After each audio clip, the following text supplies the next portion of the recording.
My name is Mickey Shields. I'm the Deputy Director of Iowa League of Cities, and I just want to start by thanking Scott and his entire team once again for hosting us and putting together a great summit. The amount of people that have joined this year from all across the country is really important to see, and we welcome everybody. I see a lot of familiar faces and names. Also saw a lot of new people.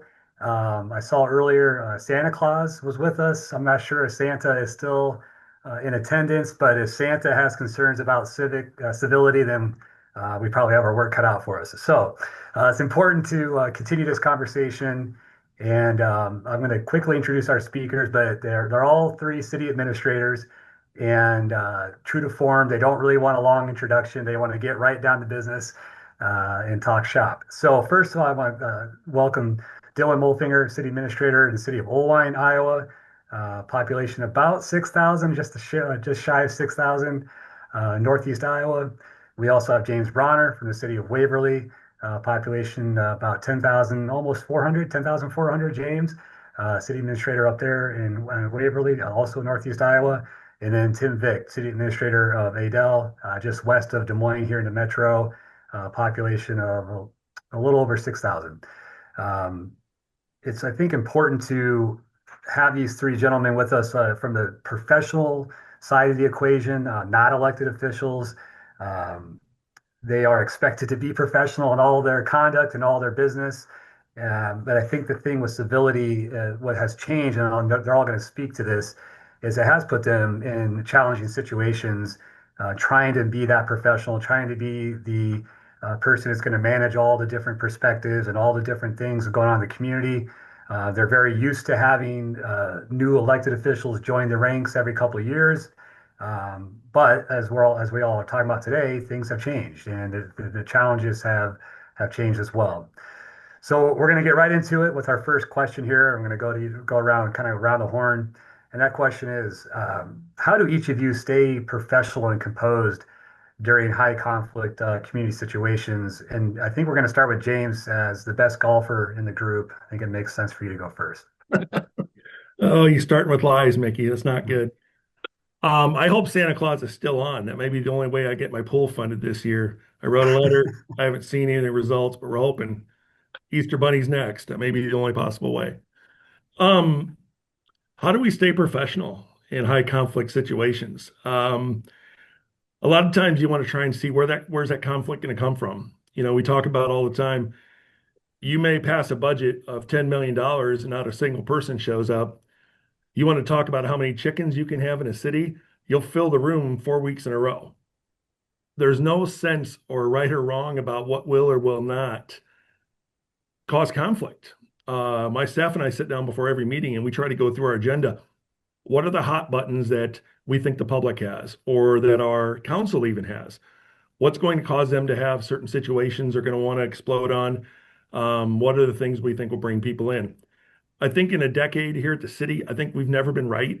We've always tried to predict, and it never goes the way we think it's going to be. It's something we'll spend an hour on something that costs $4, but we'll blow through a couple pieces of equipment that are 750,000 like we didn't even need them. And so it's very difficult to understand the psyche of what you're dealing with when it comes to people and their issues that are important to them. I think the biggest thing that we see is you have to listen. And that sounds so simple, doesn't it? But you have to really listen. If it's a new issue, you may have no idea what's coming on this. If it's something you've heard over and over, you have to get a poker face and understand it seems new to this person. And that's the hardest part about this is just truly reading someone, the emotion that they're bringing to the table. It may not be anything you're worried about, but it is very concerning to them. And I think that's some of the hardest part that we have to do. It's almost a psychology course we should all have to take, and we deal with this as well, to read bodies and read emotion, and make sure that we understand what they're feeling.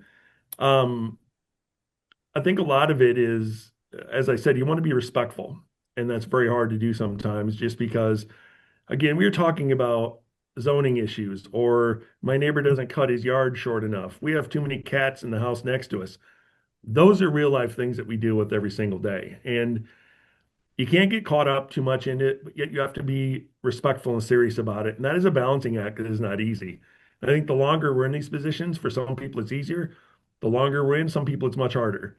And I think I'm getting to be the much harder one to be upset that there's a cat over here that's bothering this person's dog, antagonizing him, because that's the one I had this week actually. So you just got to be able to read people and be compassionate, trying to understand their issue.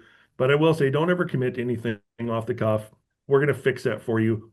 Ask for some time to review it, no matter how complicated the issue. Thank you. How about you, Tim? How do you kind of stay professional and composed when things turn into maybe a conflict type of situation? Well, part of this is really preparing your staff and the elected officials. One of the things I really loved is in my job description when I was in another community, on a work environment, it stated, the work may expose the employee to unpleasant social situations. That's exactly it. You may be exposed to unpleasant social situations if you're out at the grocery store, if you're sitting at the pool, watching your kids swim meet, whatever it is, there's bound to be someone that comes up to you and talks to you. And so part of this is really training. And so do your staff know how to interact in conflict situations? Are they empowered to do things? So staff readiness, getting the staff ready to go. Do they have a de-escalation script that they work from? Do they know how to de-escalate? Are they the right person for the de-escalation? Because I can tell you, I've had some staff that, no, we don't want them being that person because they're ready for a fight and they're just looking for it. They're ready to go back and forth, and it doesn't de-escalate things. In a previous job I had, I was an intern. And so we had a resident call in, talking to the water clerk, was complaining about their bill and was just going back and forth with the water clerk and wanted to talk to somebody else. So the clerk transferred them to the intern. Now, when I talked to the person, they were just fine and easy to talk with, and I explained what we needed to do. But when I talked to the clerk about why she transferred them to me, she goes, well, I was getting nowhere and they needed someone to talk to. Well, as an intern, you obviously have no power, but I was able to de-escalate the situation. But the same thing goes with the elected officials. They feel that heat a little differently than staff does. As a person that's elected to the position or elected, you're running on favors and favorability ratings. You want people to like you. And so being able to politically tell them no in a nice way is difficult to do, especially when they're blowing up in front of you. And so part of what we try to do is we train the staff, we train the council, so everybody knows what their role and responsibility is. No surprise rule. We don't want people surprised during a meeting as to what's going on. So if they know something's going to come up and cause chaos. Had a meeting the other night. Staff came up and said, hey, we heard this is going on in the public. Someone's probably going to come to the open forum and talk about this. Just so you're aware of what's going on. We inform the council so they know what's going on and how to respond to it. So that's the biggest thing for us.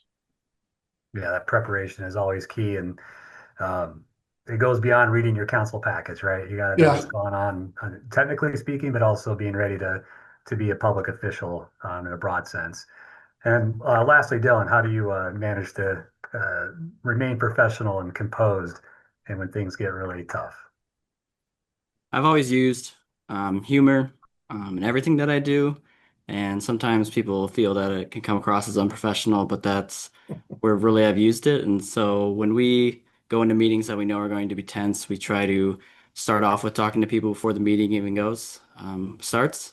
That is something that has been very useful. So when people trickle into a public meeting or really any type of meeting that we're holding, getting that relationship in place has been very beneficial. Finding some common ground with them right off the start has been really good for them.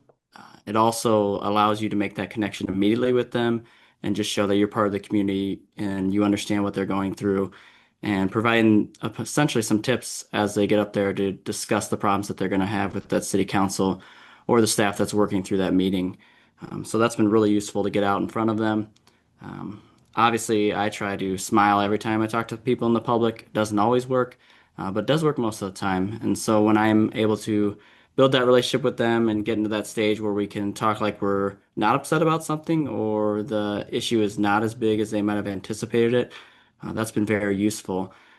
Obviously, the longer you are somewhere, the more relationships you're going to form in that community. And so you want to use those and really benefit from them. and talk through with people. And at the end of the day, you want to treat them like human beings. Uh, their problem might feel like a 10, and to you, it might feel like a 1, but it's still a 10 to them. It's always going to be a 10. And so you need to get to that level and understand like they're really concerned about this. And so I'm going to provide some grace, treat them like a human being, and just get on the same level with them. That's great. Well, let's switch to a situation and get your thoughts on times when you might be dealing with someone who's being critical of you, which I know is shocking or probably new to all three of you, since you've probably never been criticized in your careers, but perhaps you have. I'm being sarcastic, obviously. You probably all face a little criticism here and there, like pretty much everybody in the public sector. And sometimes it's probably based on some real things that happen. Other times it's probably some things that have been made up. So well, I think we all understand when we've been talking about this throughout the summit that when you work in the public sector, you serve in the public sector, you're just going to get some of that. It just comes with the territory. And then sometimes it's at you personally, sometimes it's at the whole team. So when that happens, though, guys, what strategies do you have to manage those interactions? And Tim, let's start with you. Mickey, this is really difficult. I had prepared how I was going to talk about this, but then just listened to Bill Gates about how some of that stuff really impacted him, and maybe the amount of vitriol that was going on is a little bit more extreme. So part of this is kind of judging how much is it really impacting things, and how much has it blown up. So for me, a lot of this is I try not to take it personally. I know my job. This is my job. I deal with it. The people aren't necessarily yelling at me. They're yelling at the person in the position. And part of the reason why they're yelling is because they have no control. And I'm the person that has the power to help them. Or maybe I don't, and they're just confused and misguided. But I am the person in front of them at that time. So I try to be empathetic about things. I don't, like Dylan says, I smile. I try to be friendly, engaging. I also work to listen to what they're saying. I want to know and try to dig deeper to figure out, is this really the issue they're yelling about? Are they really mad that their neighbors got 6 ducks in the backyard? Or is it because their daughter was just diagnosed with cancer? It was just one of those things where you kind of have to figure out what's going on. And of course, on the flip side of the coin, some people are just jerks anyway. And you have to figure out, if they're just a jerk, you're not going to fix it anyway.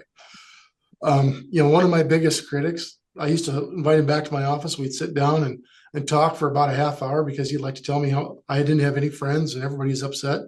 And my staff would sit there and look at me and go, "Why do you invite that jerk back to your office?"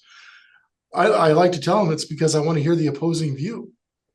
And let me tell you, at the end of my time there, he was one of my biggest supporters. It's just because I'd sat down and listened and try to understand their viewpoint. So those are things that I try to do. Oh, thank you. Yeah, I mean, that's probably hard for a lot of folks in your position to invite them back into your office, but that is a good lesson for sure. How about you, Dylan? I think that public criticism comes with the job of being in the public office, and you're never really going to get away from it. One of my favorite stories is sometimes I'd get a newspaper op-ed, and people would be like, "Did you read it? They mentioned your name, Dylan." And now my name is all over Facebook all the time, and people screenshot it and send it to me, and I don't even need those. I don't have time to read those things, and I don't look into them. I stay off those sites where they're going to continually bring down the city and everything that we're doing. And that's for my own mental well-being. Like, it does not help me in my professional life and my personal life to be on those. And you also need to prepare yourself for criticism. And I always say have a toolkit available. What are you going to be able to say when someone comes at you? Are you going to be able to pick your battles and feel that you are, ready to either take that on or let it go? It definitely affects you. It affects everyone. At the end of the day, we're still human, and it's going to somehow get to you. And so I have a great partnership of people here in the community that I can talk to and really vent the ideas and make sure that I'm on the right course. And we get approached a lot by people that say like, "Well, so-and-so did this at the city, so-and-so did this at the city." And I prepared my staff and trained my staff to calmly and respectfully say that seems uncharacteristic of them, but I would love to look into that for you. And it seems silly to just have one phrase that you're always ready with, but it's been so useful because it's professional. As soon as the person hears it, it's like, I think they're taking me serious. So they really are going to look into it. because we're in such a fishbowl. We're every street, every water, every sewer in town.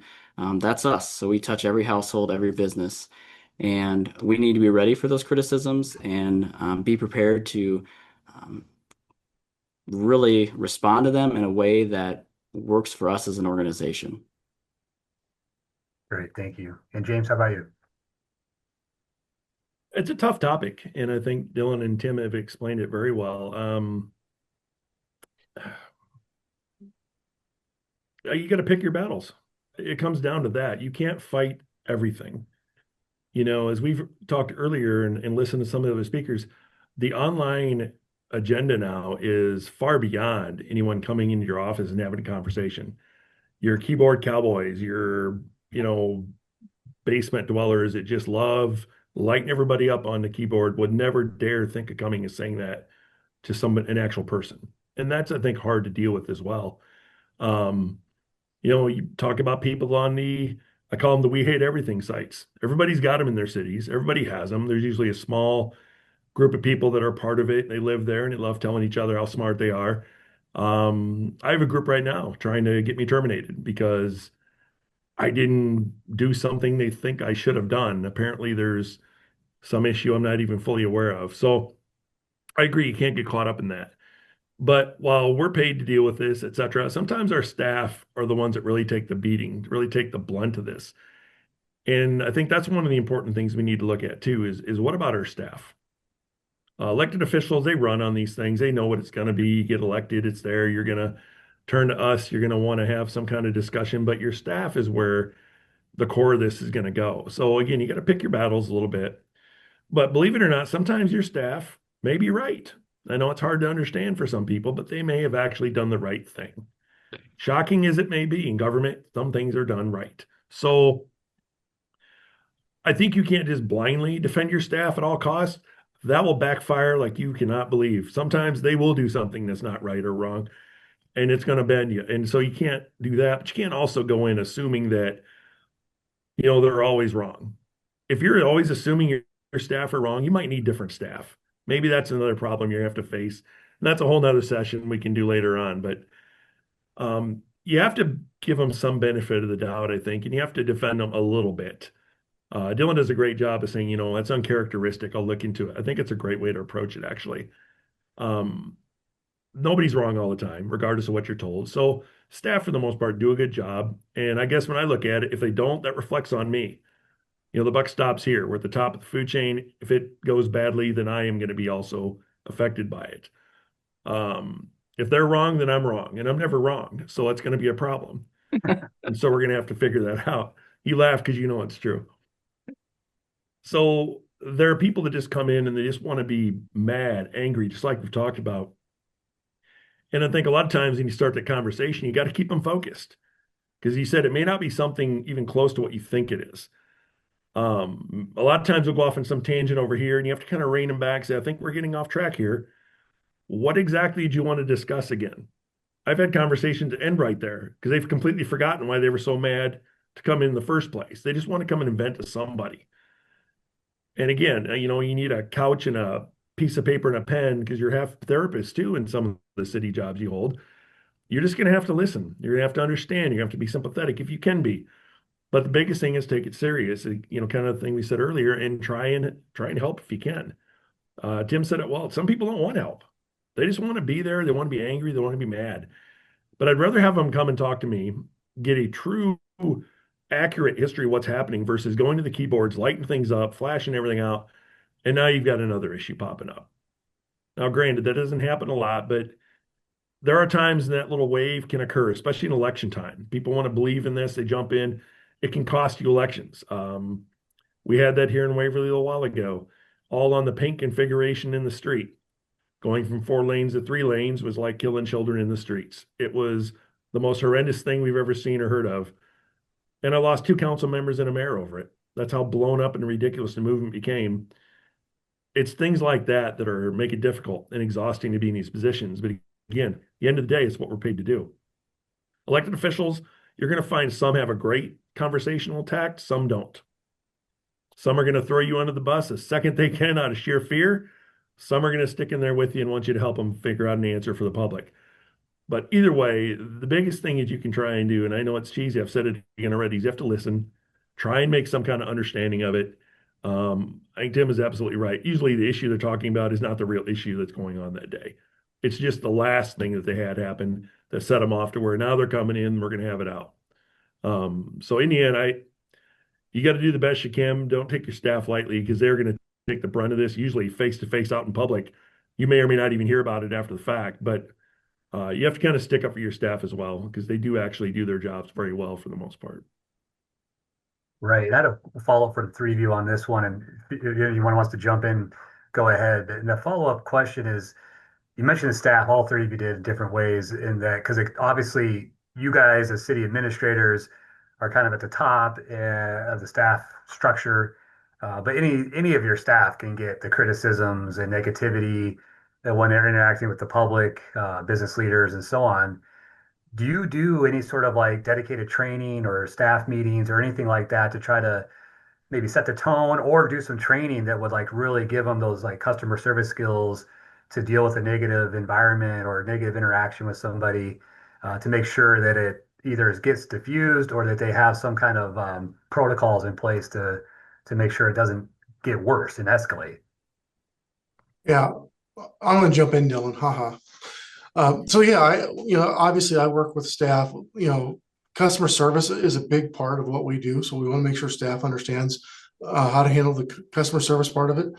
But the other aspect of it is after the staff has dealt with a difficult customer, we want to make sure that we give them time to decompress, to talk about what had occurred so they can go through those emotions that they just went through. Because, again, you have to sit there and listen to hear what they're saying, not listen to defend against what they're saying. If you're not understanding what they're talking about and you're just trying to defend and fight, you're not accomplishing anything. But at the same token, it's hard for sometimes for the staff not to take things personally, because again, small towns, everybody knows everybody. They went to school together. Maybe they're related somehow, or they just have past history, and so it's difficult for them to come off of that discussion that pumped their adrenaline.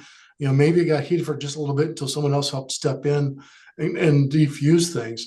So you really want to be able to work with the staff and allow them that opportunity then to defuse themselves and come off of that. James or Dylan, anyone? Yeah, so we've done some pretty informal lunch and learns at the city and use that time. Not a full-blown kind of work session we set down for the afternoon, but I really tell staff, I'm like, there is a point where the criticisms have to stop, and if you need to step away from that conversation, you can, and then politely tell them to talk to your supervisor. And I told my supervisors, I am the next one, so send them to me if you're having issues, because we are in charge of that. We're in charge of the organization, and so we need to take that head on and be responsible for that. I do think that staff's trying to get a job done, and that's not always their cup of tea to deal with those situations.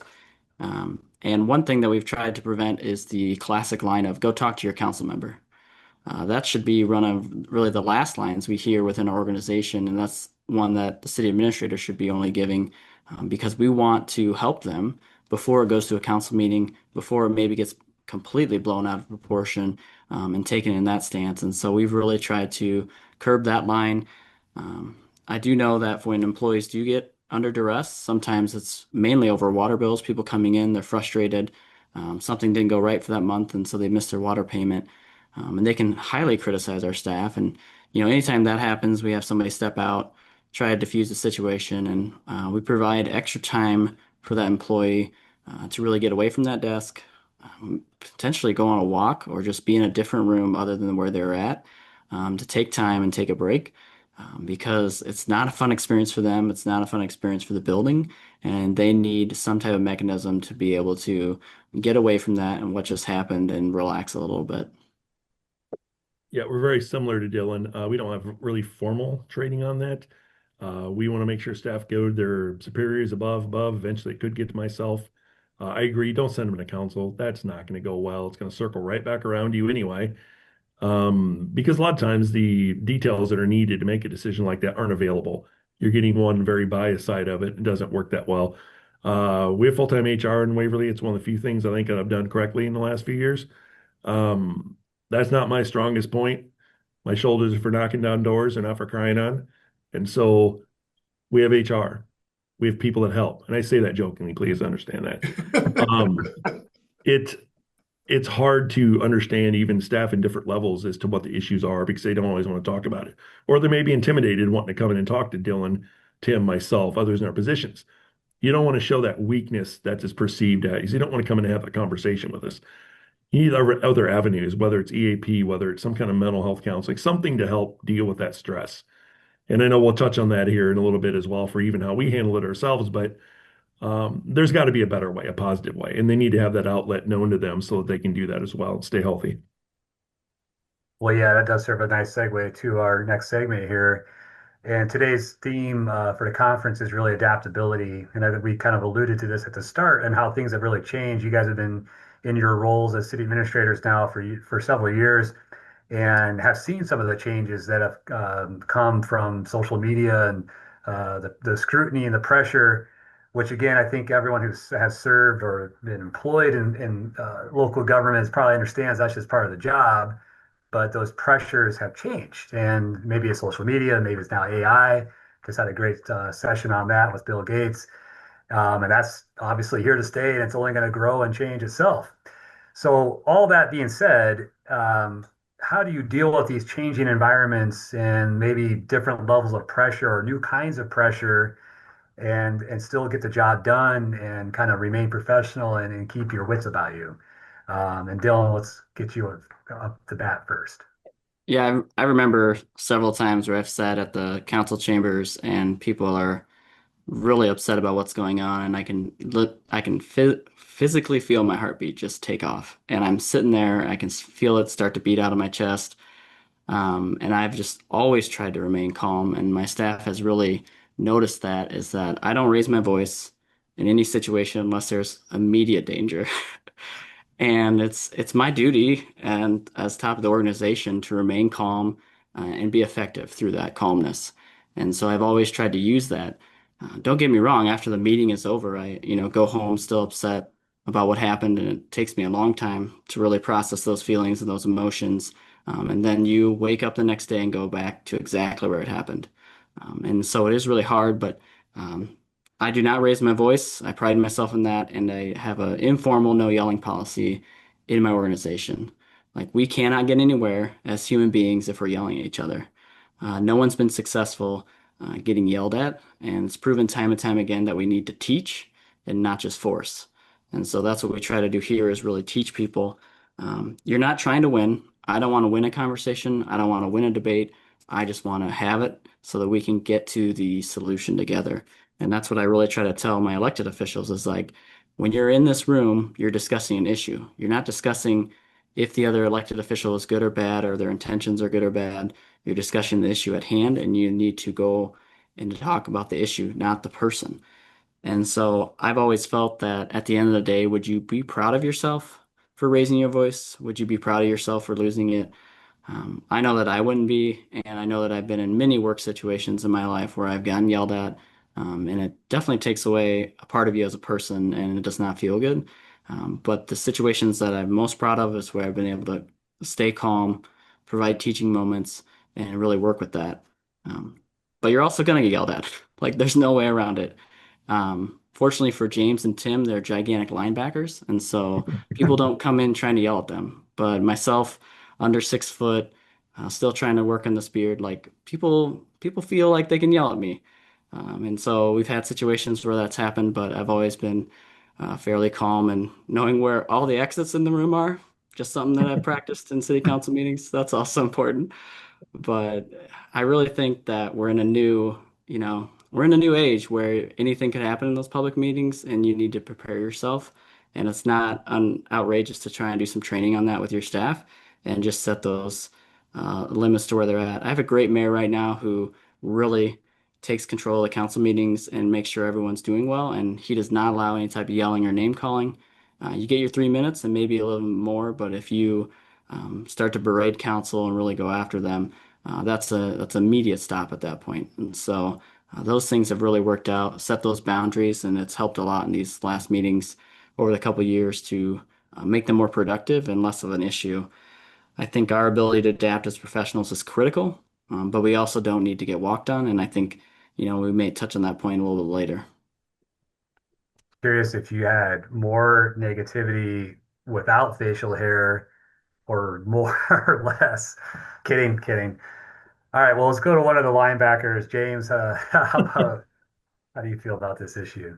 It is nice to be able to stand up and say it to my chest again. We'll see what happens. One time you get in trouble for that too. You can't take it home. Don't take it home. You shouldn't take it home. That's great advice. That sounds awesome. It's not that easy to do. It sticks with you. It stays with you. It's scarring, some would say. And that's the big thing that I try to focus on for us. And we have these situations happen, which are inevitable. You can't take it home. I mean, nobody is going to understand what you're dealing with except it's another one of your peers or somebody who's gone through it and so forth. So even if your spouse, your kids, whoever might be at home, maybe it's your dog, they really seem like they want to hear it. It's not going to be a good idea in the end because you've got so much emotion going, you got so much happening that you're going to change into a whole different person. You're going to become your work self. I hope that's different from your home self. You're going to turn into that self, and it's going to be a little bit rough because, again, you want to get that emotion out and get it away from you. So it's never a good thing to just blindly share that, even if someone asks. They don't really know what they're asking for.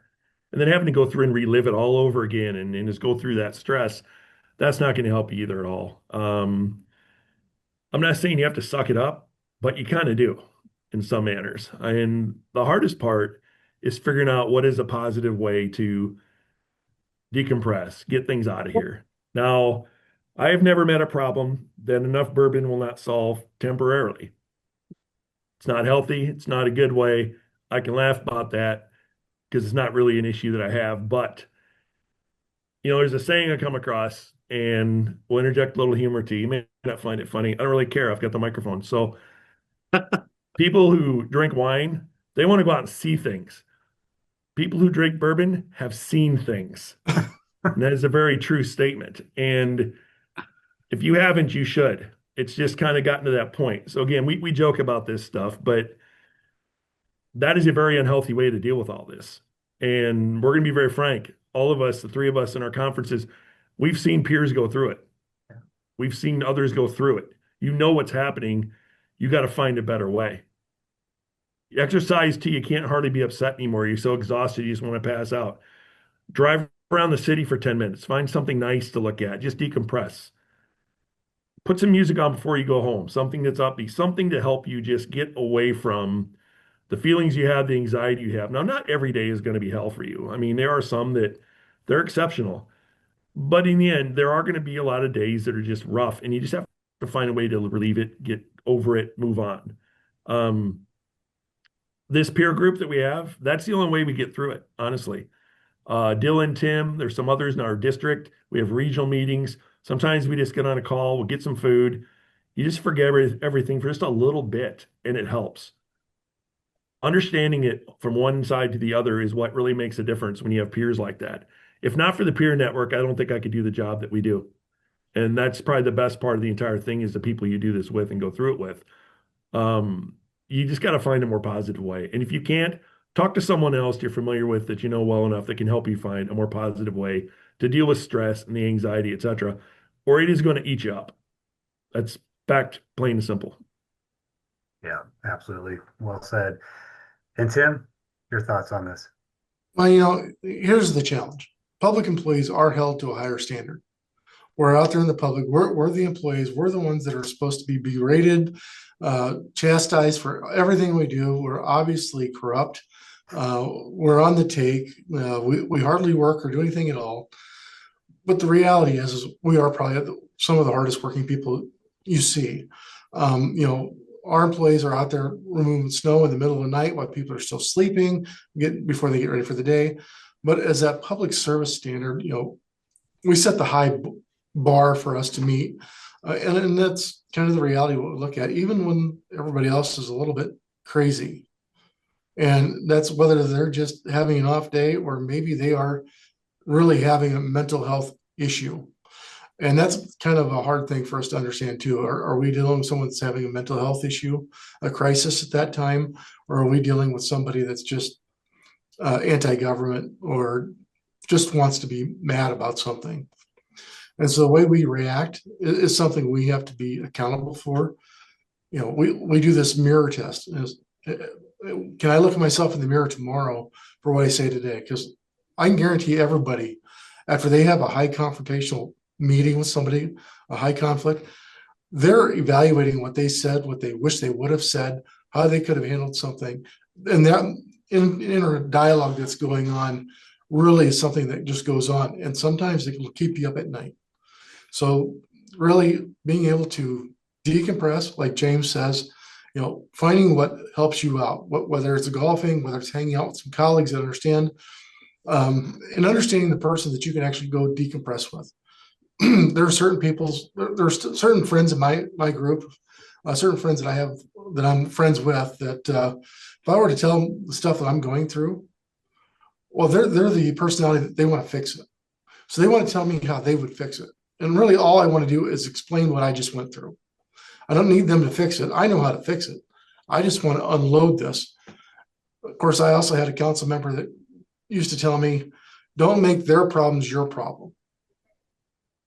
Well, as city managers, that is exactly what we do. Everybody comes to us with a problem and we make it our problem to fix it for them. So, but it's that stress of how to do both things. Realistically, I think James hit it on the head. You got to find a way to decompress, to not take it personal, and really, as the fact of the matter is, we are held to a higher standard. You are, and that's always been part of the stress of the job, and it has changed. And I think one of the things that James alluded to that I've always admired here in the state of Iowa is such a great network of professionals who come together. And sometimes it's very technical training type stuff, but a lot of times it's just to have that person to vent to commiserate with. And so for everybody out there, if you're kind of searching around looking for some solutions, that would be one I would strongly endorse and strongly encourage you to seek out in whatever role you play in your community, is to try to find those people that are in the same world that you're in and trying to figure out how to be an effective leader in your own right. It's just been such a valuable asset for the folks around here in Iowa. We have a few minutes left, and so I wanted to give each of you a chance to either share a particular story from your career that might be humorous. I know we've already had some humorous moments here, because I think that is a great way. It's one of the things I use for sure, is to try to find the humor in different things and remember the smile. But anything that you guys want to share here before we have to sign off for the day? James, go ahead. I know you've got something. I always have a few tucked away. All right, I'll try and make this quick. Any of you have heard us speak before? You may have already heard this one. So, roundabouts. We'll just jump into it. The name itself, I think, is stupid. Whoever invented it, I'm not sure what they were thinking. Where are you going? Roundabout. So you don't really know where you're actually going. That's a great idea to put into a traffic signal. Circular intersections is what they should have been called. I had a gentleman come into my office, it's been a number of years ago. We'll call him Lloyd because his name is Lloyd. And he was so upset that there was a possibility we were going to put a roundabout in the city of Waverly. They were tearing up the whole main drag, DOT was, and at the end it was a huge area, a lot of accidents, perfect place for it. Just raising all kinds of cane about it. Very, very upset. Elderly man, knew him well. Every month he'd come in and tell me how stupid I was and what I was doing wrong. So we had a great relationship like that. And I said, well, that's fine, Lloyd. We won't do any roundabouts then. Well, what would you think about a circular intersection? And he said, well, what is that? So I said, well, you come up, you don't really stop, you sort of veer in, go to the right, eventually you circle around, you get off where you have to. Slick is slick. No messing around, no coming to a stop, looking at the guy, looking at you, how awkward that gets. You go, it's so stupid. You just both go. It's right in there. It's very fluid. He paused and he looked at me, he said, well, I think that'd be okay, actually. That sounds pretty slick. I think that's a great thing. In fact, I think I would like a circular intersection. You could put one close to my neighborhood. And I said, that's outstanding, Floyd. We will get that done for you. He says, as long as it's not one of them damn roundabouts. And I said, you bet. No roundabouts. Circular intersection. That's the only way to go. And he left my office. I felt a little bad afterwards. because he's probably going to figure it out eventually. But he was happy about it. I heard him. I addressed his issues. He's going to go back and think about it and say, you know what, that was maybe ridiculous. This is kind of an okay thing. Um, but it's just another way of communicating with someone to help them just be heard and work through it. And so, DOT, if you're out there listening, I've told you 10 times, circular intersection. It's much more sexy than roundabout. Sounds like you don't even know you're at. So fix that. We'll get What to I work got. right on. Yeah, we're gonna make that a priority here at the League of Cities. I'm telling you. Right. Well, I think we've just about reached the end of our time here. So I want to thank our three esteemed panelists. I did say this when our prep meetings. I do owe you all a drink. Apparently, a bourbon for James. An old fashioned, I Top believe. shelf, That's Mickey. Yep, gotcha. Yep. But I do. All joking aside, I really appreciate your thoughts, your wisdom, your experiences. This is a tricky issue, and it has changed. It continues to change, and it's going to continue to change. So we're going to keep on addressing it. And again, thank you all, and thanks to Scott and the team for having us.